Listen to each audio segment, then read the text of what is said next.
Hello everybody, this is the Dragon Lady and we are playing Vampire the Masquerade.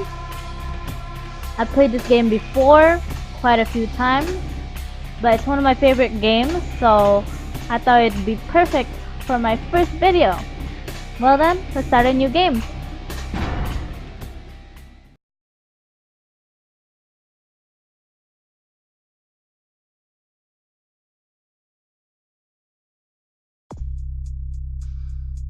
So as we begin, there's two options to make your character. Either you answer questions and have the game generate a character for you, or you can do it yourself. And I just want to make it myself. Of course, there's the option to be male or female. I prefer to be female in most games, but if the plot and the game is just really well, then it doesn't bother me as much. See, I want to play as a Malkavian today, but for your guys' benefit, I will sift through the different ones and give you a general gist. If you want to read about them, you're always free to pause the video and read it yourself. The Brua clan is pretty much the nonconformists. They go more for unarmed. They're also very hot-blooded, so it's hard for them to hold their temper or hide their feelings. Sounds a lot like me, but I'm not that violent. At least I try not to be. The Gangrel are closer to the beasts than all of the other clans. The werewolves don't hate them as much as the other vampire clans. They have a bonus, and the unarmed, like, it's best to play unarmed and have your brawl maxed out if you're playing Gangrel, especially because they can turn into an animal, and those attributes still work even when you turn into your animalistic form. The Malkavs, they're the crazies because they can hear voices, and they can also make other people crazy too, which is my favorite part about these characters. Belly button looks weird. Okay, next are the Nosferatus.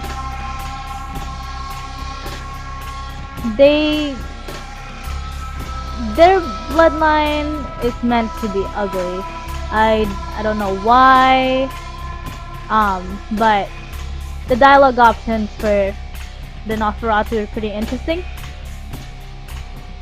But you should try your best not to let normal humans see you, because they will freak out and you'll lose a point on the masquerade. Also, the city will be after you, so you have to stay in the sewers and constantly move until the police give up.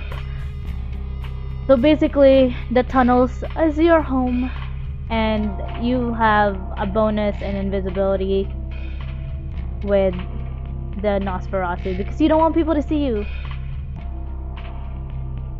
Toreadors, they can blend into human society the best because they have the highest humanity, and in their waking life they were usually actors or performers, people that are very charismatic, and they still are. The Tremere were witches in their waking life, and they're pretty unique compared to the other clans because they used magic to turn into vampires. They were not embraced like the others. The Ventrue are the royalty of the vampire clans. They have this ability called Dominate, where they can pretty much make that person just do whatever they want.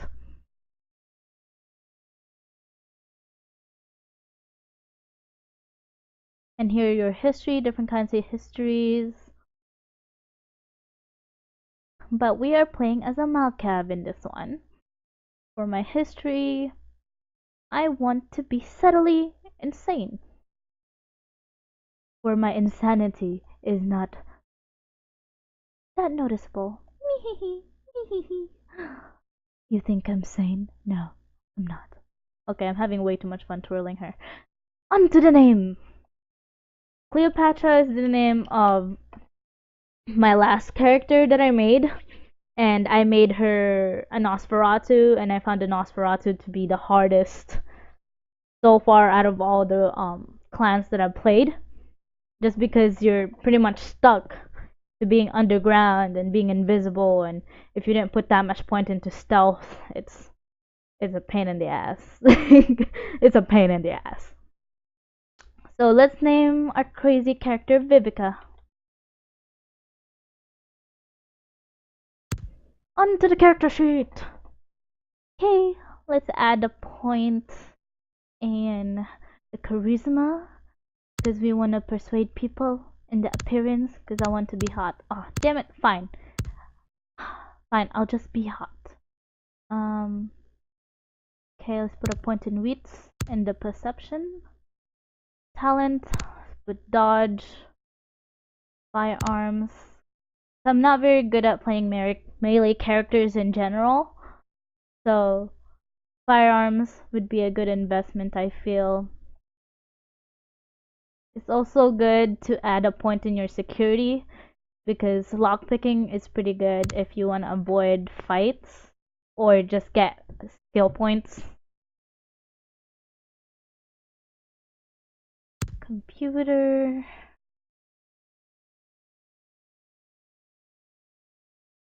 Scholarship.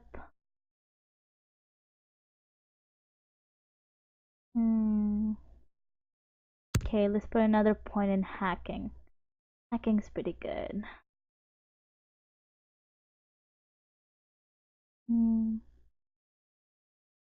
Research persuasion feats. Oh.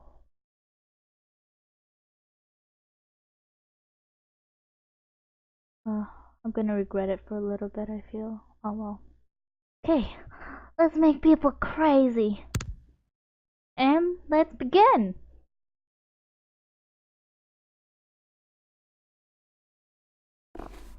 And here comes the super long cutscene.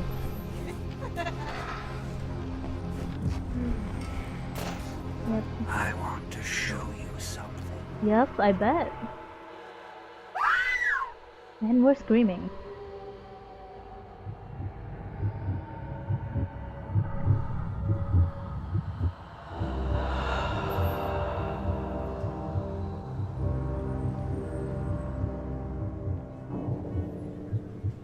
So there's red veins, clothes, condoms. This night has really been eventful, huh? Ooh, and right there, the wound on her neck disappeared. That's really cool. I did not notice that before when I was playing it. I apologize ahead of time for the graphic hitches. I guess it's just the game itself. I thought that lowering the resolution in game would have helped it, but if it's still hitching, I apologize. Maybe it really is just the game itself. Business or interfering with prior engagements you may have had this evening. It's unfortunate that the affair that gathers us together tonight is a troubling one. We are here because the laws that bind our society, the laws that are the fabric of our existence, have been broken. As Prince, I am within my rights to grant or deny the kindred of this city the privilege of siring. Many of you have come to me seeking permission, and I had endorsed some of these requests.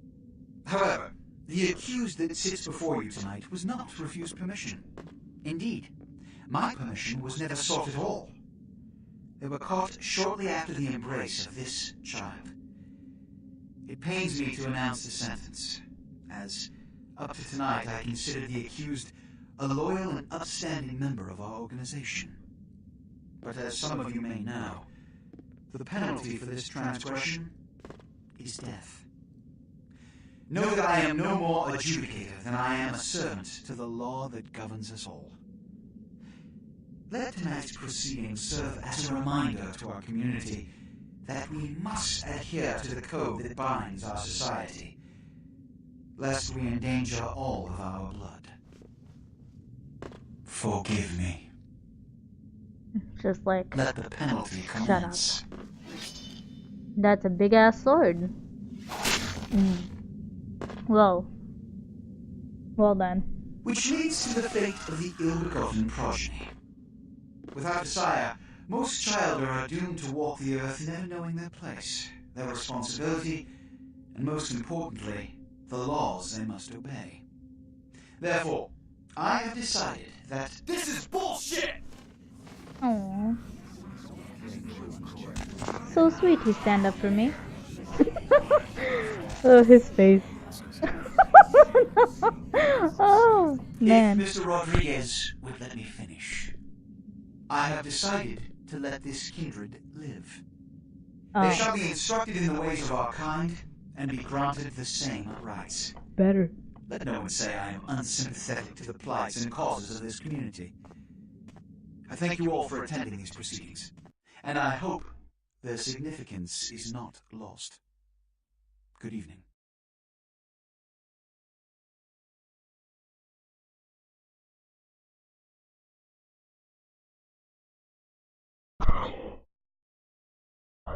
Excuse me guys, sorry for yawning.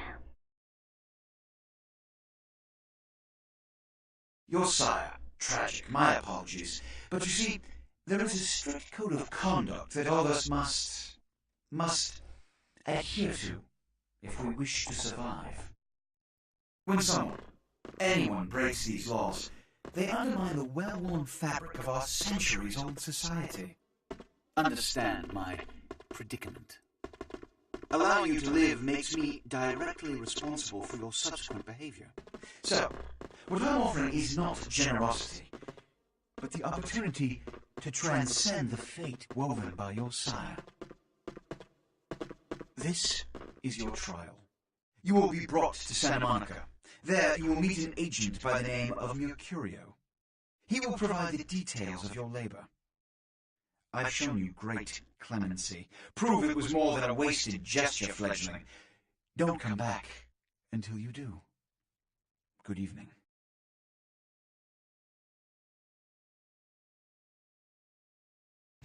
Okay. So, some things I noticed during the cutscene, those veins in the neck, I didn't notice that before with the original game. I'm playing with the Steam version of the game, but it looks really good. All of the graphic things that I want fixed with the original has already been input into the Steam version. So as I noticed, like their eyes and the hair textures are a little bit better. There were some graphical hitches, like with the roof, when the screen changed from the main character waking up, and the camera went behind the sire's head. I forgot what it's called. I forgot what that shot was called. But I noticed that the roof had some graphical hitches. Like the ceiling wasn't quite loading how it should, or maybe the haven was just roofless. That's really weird. Like if you're a vampire, you would have a roofless haven, but I'm pretty sure it's a graphical hitch. Also, there's a lot of random female clothes on the floor, but when we wake up, we're fully clothed.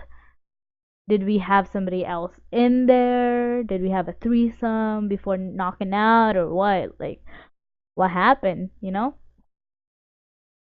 Obviously, there were a lot of condoms, so we know what they were doing. We know what they was doing. What else? What else? Oh, the walking. The walking.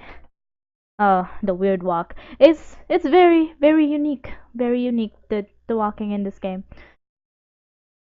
So I see they still haven't fixed that, but I think it's just because, you know, it was an old game. Like, it's an old game. I get it.